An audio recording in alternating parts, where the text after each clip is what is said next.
of those Victorian houses. Right.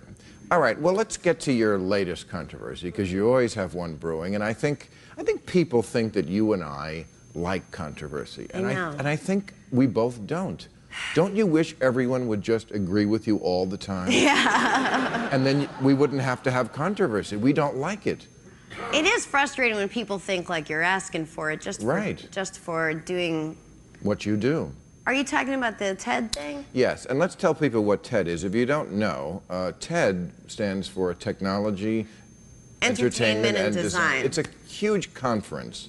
I would compare it to Davos, that conference they have over there, because it gets some of the same people. I'm telling you, it's big. Bill Clinton has done it, Al Gore, Bill Gates, those kind of people. It's very prestigious. You were asked to speak there. Yeah, I mean, like, none of my friends know what TED is, but I know what TED is. You know, I was excited when they asked me. I think some people know, have heard of TED, right? Yeah. We have a very smart audience, and I always make time to kiss their ass. And you spoke on a topic this year that did cause some controversy. Well, adoption with a twist. Well, sure, yeah. I mean, trust me that when they asked me to do TED, I was so excited, and I had my manager double check that they knew who I was and this wasn't a mistake or anything. No, this is about the exchange of ideas, whatever. Right. So I'm excited because I love TED. I watch the TED Talks online because they post them online, though they didn't post mine.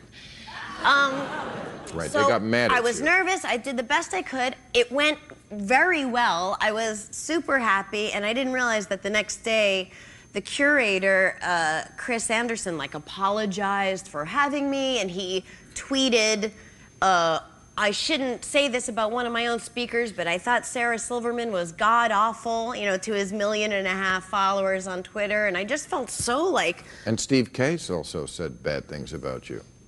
Okay, Bill. Yeah, I mean, I wasn't going to say anything back, but I felt like these two grown-ups attacking me, and I know I'm a grown-up too, but you know that feeling, I guess when you're a comic, it just feels that way, and so I tweeted, kudos to Chris Anderson for making TED an unsafe haven for all. You are a barnacle of mediocrity on Bill Gates' asshole.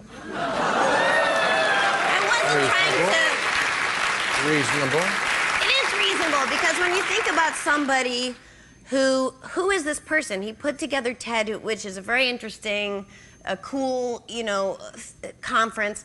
But who is he that he needs to detach from something whose shit might stink? His whole identity is who he's connecting himself to. But who are you? But why was it so controversial? What did you say that got them so mad? I said that I would like to adopt, and adopt because you're at that age. What?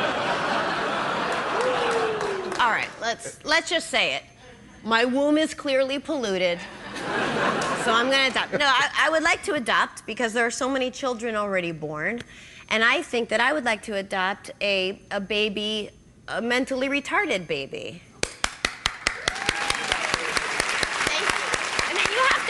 When you do something like that, you don't just do something like that. You have to be very honest with yourself and even accept the ugliest thoughts. Which, for instance, one caveat of adopting a mentally challenged baby might be, best case scenario, you die at 100 of old age. You're worried about who's going to take care of your elderly, mentally handicapped child. So I found a solution for me that works for me. I am going to adopt a mentally retarded baby with a terminal illness. Now, okay, fine. Some of you maybe are asking what kind of person looks to adopt a mentally handicapped baby with a terminal illness. An amazing person. And you are an amazing person. And I just want to say, before we conclude here, that you are serious about adopting. I mean, that is something that's in your mind right now. Yeah, we have adoption in my family. You know, 2 of my nephews are adopted, and that's definitely what I would do. And by the way, to be offended by that bothers me, because this is something a bit that came from something that was very real for me, you know? And when you make it into comedy, you let the ugly things come out. And I'll tell you something else. We're not trying to hurt retarded people. No, and I think as comedians, we first of all, we get our backs up when anyone tells us we can't make a joke about anything. Yeah. Right? I don't like people whose job it isn't to be funny to tell me what is and isn't funny. Right. That's the only thing But we're not, but we have great compassion for people like that. You know, these people who are so angry that I said the word retarded, and I didn't say retard. Right. Which I don't like either. I don't, it doesn't make me feel comfortable. When I say retarded, I'm talking about the retarded, people who are retarded.